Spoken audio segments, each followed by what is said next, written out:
gestion des finances publiques. Cette loi dispose que, dans les 3 mois suivant chaque nouveau mandat présidentiel, la situation globale des finances publiques, et en particulier la situation du budget de l'État et de son endettement, fait l'objet d'un rapport préparé par le gouvernement. Ce rapport, audité par la Cour des comptes, est publié dans les 3 mois suivants. Alors, le président de la République, fidèle à sa doctrine Jubal-Jubanti, a tenu à respecter les dispositions de cette loi. C'est pour lui et le gouvernement une exigence de transparence, d'abord vis-à-vis des populations, mais également vis-à-vis de nos partenaires et des marchés financiers qui font confiance au Sénégal et qui devront continuer à nous faire confiance.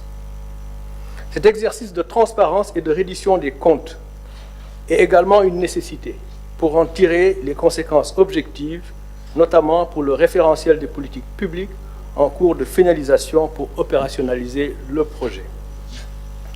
Alors, les constats. Le rapport sur la situation des finances publiques a révélé que la dette publique du Sénégal et les déficits budgétaires ont été plus élevés que publiés par les autorités sortantes et communiqués à nos partenaires durant la période 2019-2023. Le déficit budgétaire a été annoncé à une moyenne de 5,5% du PIB sur la période 2019-2023. Mais en réalité, il a été en moyenne de 10,4%, soit près du double. La dette publique a été annoncée en moyenne à 65,9% du PIB durant la période 2019-2023. Mais en réalité, elle a été en moyenne de 76,3% du PIB en raison des déficits publics plus élevés que publiés. Ainsi, à fin 2023, par exemple, la dette de l'État central, hors secteur parapublic, est à 15 664 milliards, soit 83,7% du PIB, alors qu'elle était annoncée à 13 772 milliards, ou 73,6% du PIB. Il s'agit donc d'un supplément de dette contractée et non publiée de près de 1 892 milliards, soit 10% du PIB de plus. Cette dette supplémentaire est principalement due à des tirages sur des prêts projets, sur financement extérieur, et des prêts contractés auprès des banques locales de façon non transparente. Sur la période 2019-2023, les tirages sur ressources extérieures non inclus dans les déficits ont été en moyenne de 593 milliards annuellement, et les prêts bancaires non inclus dans les déficits en moyenne de 179 milliards annuellement. Alors, juste pour expliquer, lorsqu'on parle de tirage donc sur ressources extérieures ou de prêts bancaires qui ont été contractés et dépensés de façon non transparente, en principe, donc, ces dettes devraient se retrouver dans les dépenses. Donc, dans les dépenses et donc dans le financement. Dans le financement de ces dépenses et donc dans la dette. C'est la raison pour laquelle nous disons qu'il y a eu des tirages sur ressources extérieures ou des prêts au niveau des banques locales qui ont financé des dépenses qui n'ont pas été publiées ou en tout cas comptabilisées dans nos déficits budgétaires. Et de ce fait, ces dettes sont à comptabiliser dans la dette et donc on fait l'objet de dépenses qui auraient dû être incluses dans nos déficits. Alors, cette dette supplémentaire, nous disions, est principalement due au tirage sur ressources extérieures et des banques locales. Si on prend l'exemple de l'année 2023, par exemple, le déficit budgétaire à fin 2023 s'établirait aux alentours de 10% du PIB 2023, en y intégrant les tirages sur ressources extérieures et les prêts auprès des banques, alors que le déficit annoncé était de 4,9% du PIB, soit le double. Au-delà de ces chiffres sur le déficit et la dette, l'audit a également révélé que le surfinancement du Trésor public d'environ 605 milliards de francs CFA à fin 2023, c'était un surfinancement qui avait été convenu avec le Fonds monétaire international et qui devait être utilisé pour l'année 2024. Ce surfinancement de 605 milliards de francs CFA a été utilisé pour payer des dépenses non budgétisées et des dettes connues de l'État, contrairement à ce qui avait été communiqué aux partenaires.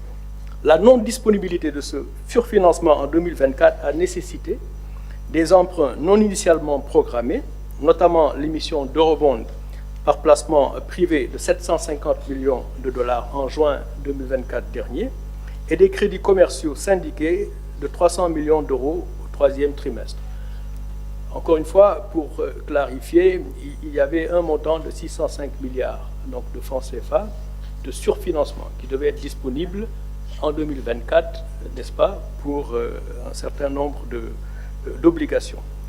Ces 605 milliards donc, de francs CFA ont été utilisés en bonne partie et donc nous ne les avons pas trouvés dans les comptes lorsque nous sommes arrivés. Donc en conséquence et en attendant la finalisation de l'audit des finances publiques, le gouvernement avait décidé de ne pas porter le dossier du Sénégal au Conseil d'administration du Fonds monétaire international suite à leur mission de revue de juin 2024. L'examen du dossier du Sénégal sur la base de chiffres erronés aurait conduit à un cas de ce qu'on appelle le misreporting, c'est-à-dire la transmission de fausses informations pour bénéficier des tirages prévus sur les ressources du Fonds monétaire international. La conséquence de la transmission de données erronées pour bénéficier de tirages est le remboursement des ressources mobilisées, à moins de bénéficier d'une dérogation sur la base de mesures correctives crédibles approuvées par le FMI. Le gouvernement a donc choisi la voie de la transparence. Là aussi, juste pour clarifier, quand on parle de transmission de données erronées au Fonds monétaire international, donc vous allez au conseil d'administration avec un rapport et les données avec lesquelles vous allez au conseil d'administration sont des données qui sont transmises par les autorités du pays. Alors, si ces données donc, transmises ne sont pas correctes ou frauduleusement donc données ou fournies au service du Fonds monétaire et qu'il y a un décaissement, ce décaissement, en principe, il doit être remboursé. À moins qu'il y ait une dérogation du même conseil d'administration du Fonds monétaire international s'il y a des mesures correctives donc, qui permettent au pays de revenir sur la trajectoire qui était précédemment donc, convenue. Le Fonds monétaire donc, international a été informé des résultats de l'audit des finances publiques et le gouvernement du Sénégal sera en discussion avec leurs services pour les mesures correctives que nous comptons mettre en œuvre.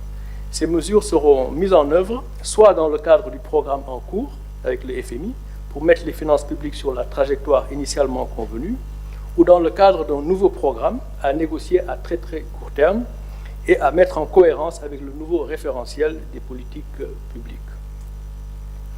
Alors, en tout état de cause, ce qu'il faut retenir est que ce qui sera convenu avec le Fonds monétaire international sera le programme du gouvernement, afin de mettre notre déficit budgétaire et notre dette sur une trajectoire soutenable à un niveau de risque modéré, voire faible à moyen terme. Ainsi, le gouvernement prend l'engagement de ramener la dette de l'État central de 83,7% du PIB en 2023 à moins de 70% dans des délais raisonnables. Nous nous fixons cet objectif non seulement parce qu'il correspond à nos engagements dans le cadre de l'UEMOA, mais également parce qu'il correspond à nos capacités actuelles d'endettement, compatibles avec une économie saine et prospère, portée par un secteur privé fort.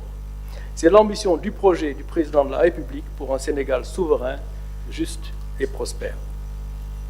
En effet, la croissance moyenne sur la période 2014-2023 a été d'environ 5% malgré les déficits budgétaires effectifs d'une moyenne de 10% du PIB, donc 2 fois qu'annoncé.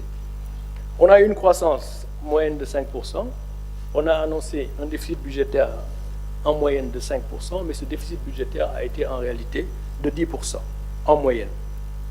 Cela veut dire que l'action de l'État par l'endettement n'a pas été efficace. On peut être tenté d'attribuer cette contre-performance à la conjoncture internationale. Mais la faiblesse constatée de la croissance n'est en réalité qu'un retour à nos performances historiques d'une croissance de 4% hors pétrole et agriculture. On sait que l'agriculture est volatile de façon générale. La croissance moyenne, nos performances historiques, c'est autour de 4% de croissance. En effet, la croissance du PIB non agricole, donc lorsqu'on enlève la partie agricole qui est un peu volatile, la croissance du PIB non agricole a commencé sa décélération depuis 2018, donc bien avant la Covid et la guerre russo-ukrainienne.